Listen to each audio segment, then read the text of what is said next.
নমস্কার। কবিগুরুকে প্রণাম জানিয়ে আমার আজকের নিবেদন ওই রবীন্দ্রনাথ ঠাকুরের লেখা কবিতা কৃষ্ণ। মা গো, আমায় ছুটি দিতে বল, সকাল থেকে পড়েছি যে মেলা।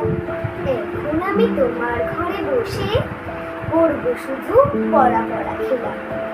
তুমি বলছো দুপুর এখন সবে, না হয় যেন সত্যি হলো তাই। একদিনও কি দুপুর বেলা হলে বিকেল হলো মনে করতে নাই?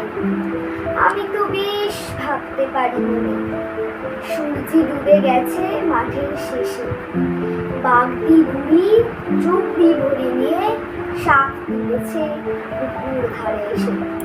আধার হলো মাদার গাছের তলা, গাড়ি হয়ে এলো দিঘির জল। হাটের থেকে সবাই এলো ফিরে, মাঠের থেকে এলো চাষির দল। মনে কর না উঠল সাঝের তারা, মনে কর না সন্ধে হয়ে যায়।